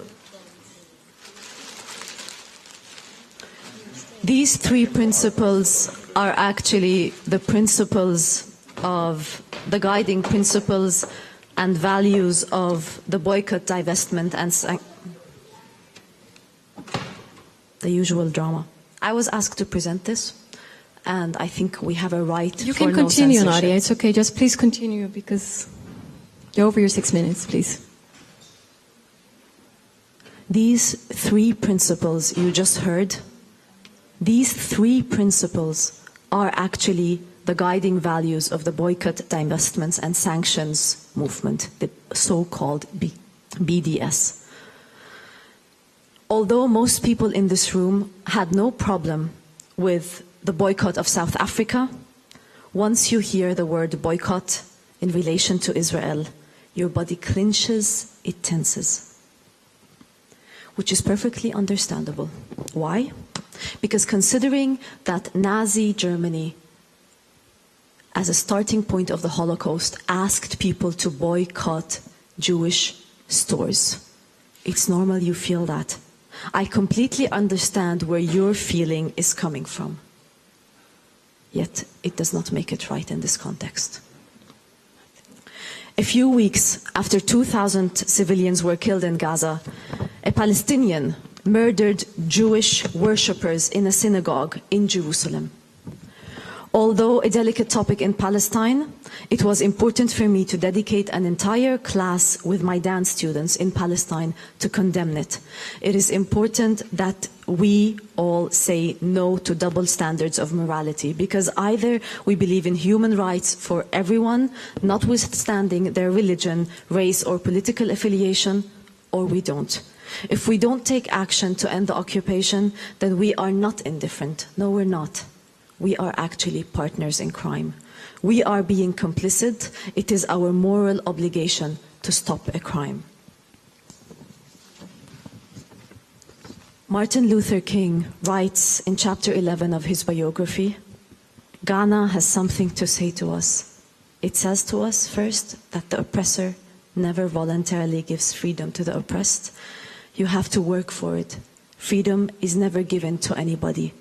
Privileged classes never give up their privileges without strong resistance. I've taken a lot more time than I should have, yet I would like to elaborate on one point upon a request. BDS is not black or white, and BDS is not, I underline, not flawless. Like every system, it might have its shortcomings, but it is still, in my opinion, the best option I know. BDS does not boycott artists or persons. BDS boycotts state institutions, meaning I, as a dancer, I am perfectly entitled to work with Arkady here. However, the boycott applies to Batsheva Dance Company, considering it one of the most important propaganda machines of the State of Israel. The BDS is not a method. It is not a result. It is actually a path of peace. It is the only path I know that is non-violently exerting pressure on Israel to end the occupation and respect international law. That is stop committing war crimes. Udi Aloni, an Israeli filmmaker, said yesterday in our meeting, either you support non-violent resistance or people will retort to the Kalashnikov. I won't stand here and ask you to join the BDS movement, but I do have a call for action. Thank you, Nadia. I would like to ask you to take non-violent actions towards ending the occupation. And if you find a better path than BDS, then please call me, because I will join you. Okay. Gary, your 3 minutes.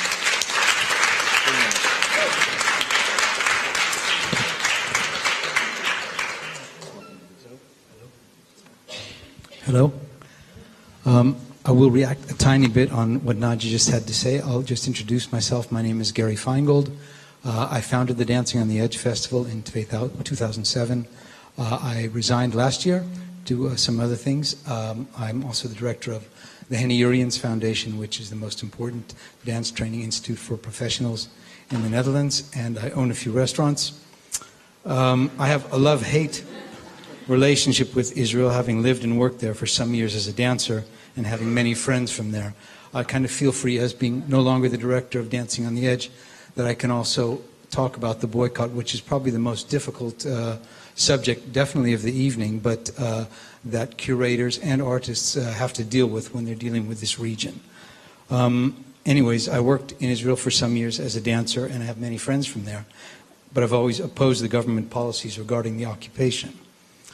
The issue of cultural boycotts has always been a big dilemma for me, knowing that artists everywhere are really quite powerless to change government policies, and worse, are often dependent on government subsidies to be able to create their work. Nadia, of course, says that it's not against artists, but it is against artists who may be subsidized by a government, such as Israel. So that's where it becomes a little bit more complicated, of course. The first Dancing on the Edge festival in 2007 took place with groups invited from Syria, Lebanon, Iran, Iraq, Palestine, Israel, and Egypt. The Israeli company that was invited was the Akko Theater, who you just heard about, a mixed group of Jewish and Arab Israelis, whom, although they received government subsidy unanimously condemned the occupation. Nevertheless, one of the Palestinian groups that was invited decided to decline the invitation and boycott the festival. In a series of mails, they explained their reasons for not coming to a festival where Israeli artists who receive government subsidy would be present. And it was all very well thought out, and I couldn't disagree with them. So they couldn't come to a festival where Israeli artists who received government subsidy would be present. This would give the appearance, and I'm saying really what Nadia just said, because occupiers and occupees, the occupied, if they perform together, then you give the image of normalcy, and it's not a normal situation. It's certainly not two people dancing on the same level. It was against the policy of the BDS movement for them to appear, and they decided not to go, and urged participants of the festival, this is in 2007, from other Arab countries also to boycott it. They urged the festival to join the cultural boycott of Israel. Another Palestinian group did come, but on the condition that no formal or publicized meetings or side program parts could include Palestinians and Israelis together.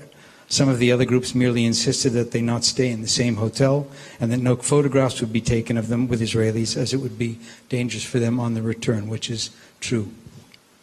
While understanding the reasoning behind the boycott call and realizing that it is a legitimate form of nonviolent resistance, and honestly, the Palestinians don't have too many options at this point, or maybe have never had, the festival then decided to keep a policy still of being open to all artists from the region, and that contact and dialogue was still always better than a lack of it.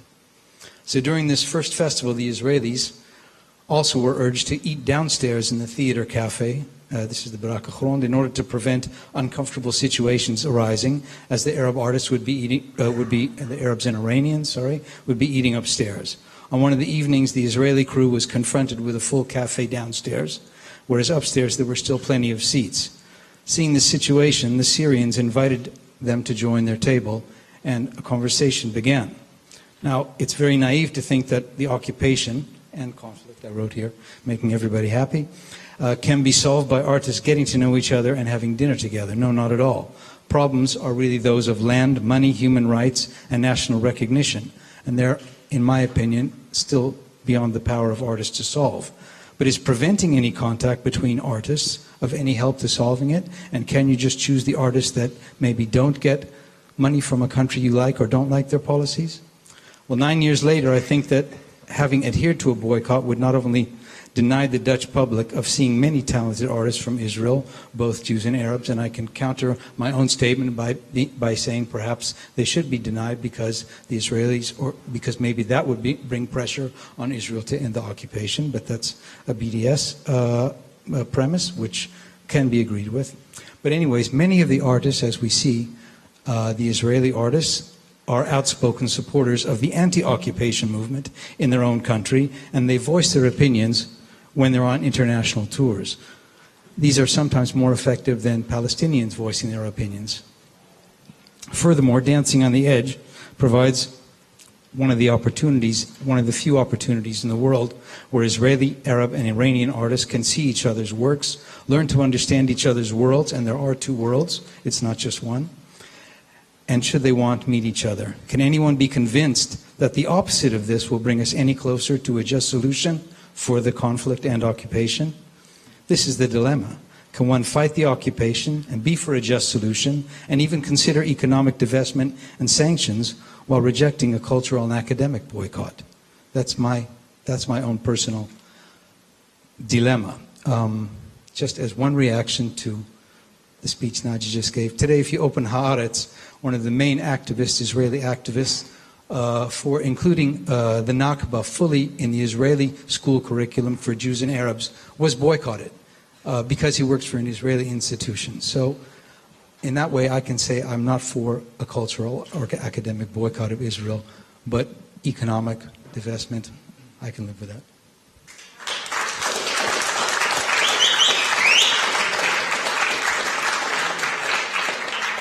Well, we're really running out of time, so I will keep it very short and shorten my story. My name is Frank van der Linden. I want to tell you a story. I think that it was in a story where it was very clear that a boycott of an artist was legitimate to do. I fully agree that it's many times also very good to support artists to end the occupation, but in this case I think it was the opposite. I disturbed with 9 other activists in September the Spot on Israel event here in Amsterdam. When I first was approached if I wanted to join, I was really hesitating because it's an old lady of 84 years old. So I was really